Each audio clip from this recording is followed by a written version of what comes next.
আমার পেছনে দেখতে পাচ্ছেন জাতীয় মসজিদ বাইতুল মুকাররম। আর আজকে এক্সপ্লোর করতে আসলাম বাইতুল মুকাররমকে। এটা হচ্ছে ঢাকার গুলিস্তানে অবস্থিত। গুলিস্তান নামটা কিভাবে আসে সেটা একটু বলতেছি। গুলি অর্থ এটা ফার্সি শব্দ। গুলি হচ্ছে ফুলের বাগান বা ওইরকম কিছু বোঝায়, আর স্থান মানে হচ্ছে বাজার বা এরকম কিছু। 1910-20-এর দিকে এখানে একটি বাজার বসে, যেটা ছোটখাটো বাজারই ছিল ঢাকা শহরের মধ্যে পাকিস্তান আমলে। তারপর এই বাজারটা আস্তে আস্তে বড় হতে হতে যখন 1960-এর দিকে আসে, তখন এখানে মনে হয় যে একটা বড় মসজিদ বানানো দরকার। সেই মসজিদটি হচ্ছে বাইতুল মুকাররম মসজিদ। কি সুন্দর এই মসজিদের নান্দনিক ডিজাইন, আকর্ষণ, যা বাংলাদেশের অন্যান্য মসজিদ থেকে একদমই আলাদা। এটা হচ্ছে বাইতুল মুকাররমের প্রথম গেট বা বড় গেট বলতে পারেন। বাইতুল মুকাররমে আসতে না আসতেই বৃষ্টি ধরলো। খালি মাত্র আসলাম, আইসা এখানে নামলাম, আর আজকের ভিডিওটা শুরু করতেছি ঠিক বাইতুল মুকাররমের সামনে থেকে। আস্তে আস্তে মসজিদের ভিতরে ঢুকতেছি। বাংলাদেশের রাজধানী ঢাকার কেন্দ্রস্থলে অবস্থিত গুলিস্তানে বাইতুল মুকাররম মসজিদ। 1960 সালের 27শে জানুয়ারি এই মসজিদটি নির্মাণের কাজ শুরু হয়, যার মূল উদ্যোক্তা ছিলেন আব্দুল লতিফ বাওয়ানি। পাকিস্তানের স্থপতি এইচ ধারানির নকশা অনুযায়ী কাবার মতো করে এটাকে তৈরি করার চেষ্টা করা হয়, অনেকটা ওইরকমই ভাইব আসে। তো এটার কাজ 1968 সালে কমপ্লিট হয়। এই মসজিদটি বিশ্বের 10তম বড় মসজিদের মধ্যে একটি। মসজিদে একসাথে 30,000 মুসল্লি নামাজ পড়তে পারে। 1959 তৎকালীন পাকিস্তানের বিশিষ্ট শিল্পপতি আব্দুল লতিফ বাওয়ানি ঢাকায় একটি বড় মসজিদ নির্মাণের উদ্যোগ নেন এবং সেই মসজিদটি বাইতুল মুকাররম সোসাইটি নামে নির্মাণ করা হয়। বর্তমানে এই মসজিদটি যে জায়গাতে আছে, এই জায়গাতে আগে পল্টন পুকুর নামে একটি পুকুর ছিল। ওই পুকুরটা ভরাট করে 8.30 একর জায়গার উপরে এই মসজিদটা, পুরো মসজিদটা নির্মাণ করা হয়। এই মসজিদটি নকশা করেন আব্দুল হুসেইন থারামি। এই মসজিদটি অন্যান্য প্রথাগত মসজিদ যেমন গম্বুজ দিয়ে মসজিদ তৈরি করা, ওই রকম মসজিদের থেকে অনেকটাই আলাদা। এই মসজিদটা কাবা শরীফের আদলে তৈরি করা হয়েছে।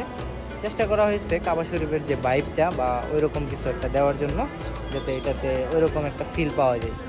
মসজিদের ঠিক এই পাশেই কিন্তু রয়েছে যে গুলিস্তান স্টেডিয়াম। ওই স্টেডিয়ামটা এই পাশে দেখতে পাচ্ছেন। স্টেডিয়াম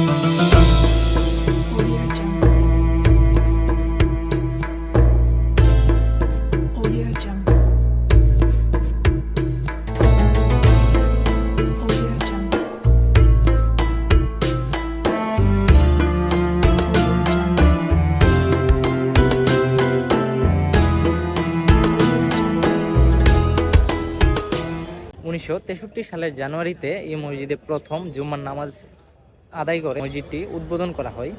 তারপর 1968-তে এই মসজিদের সম্পূর্ণ নির্মাণ কাজ শেষ হয়ে যায়।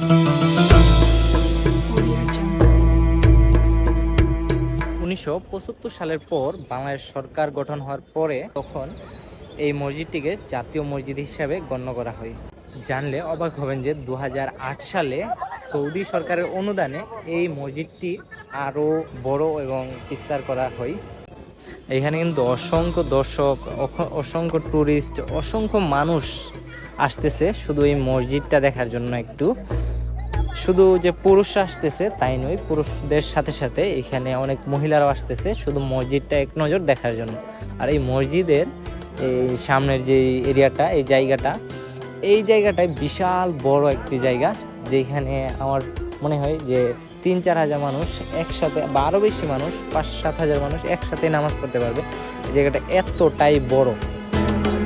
এটার নাম রাখা হয় বাইতুল মুকাররম, কারণ এটা দেখতে অনেকটাই বাইতুল্লাহর মতো সম্মানিত ঘর হিসাবে পরিচিত, যেমন কাবাঘর, ওই নামেই এটার নাম করা হয় বাইতুল মুকাররম। নামটা বেশ ইন্টারেস্টিং। আর এটার স্ট্রাকচারটা যে নকশা করছে, উনি পাকিস্তানের ছিল, আব্দুল আজিজ সম্ভবত উনি। মসজিদের ভিতরেই জানাজার নামাজের একটা খুব সুন্দর জায়গা রাখা হয়েছে, অল্প পরিসরে, তাও হয়তো বা এখানে 500-700 মানুষ একসাথে নামাজ পড়তে পারবে জানাজার নামাজ। এই জায়গার ভিতরের পরিবেশটা একটু দেখেন ঠিক কতটা সুন্দর এটার ভিতরের পরিবেশ। আর এটা দেখেন মিনারটা ঠিক কত বড় মিনার। আমি এত বড় মিনার কোনো মসজিদে আগে কখনোই দেখি নাই। এখন 12টা 22 বাজে, আমরা এখানে আজকে জুহরের নামাজ আদায় করব।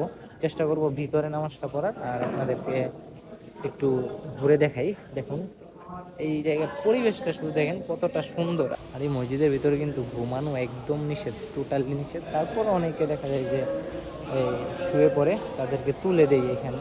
এই যে আমার সামনে দেখতে পাচ্ছেন উনি শুয়ে পড়ছে, ওনাকে তুলে দিতেছে।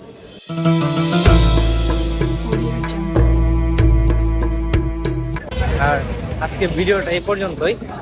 যারা আমার ফেসবুক পেজ থেকে দেখতেছেন পেজটি অবশ্যই ফলো করে দিবেন, আর যারা ইউটিউব চ্যানেল থেকে দেখতেছেন ইউটিউব চ্যানেলটা সাবস্ক্রাইব করে দিবেন। দেখা হবে পরবর্তী কোনো ভিডিওতে। আজকের মতো বিদায়, টাটা, আল্লাহ হাফেজ।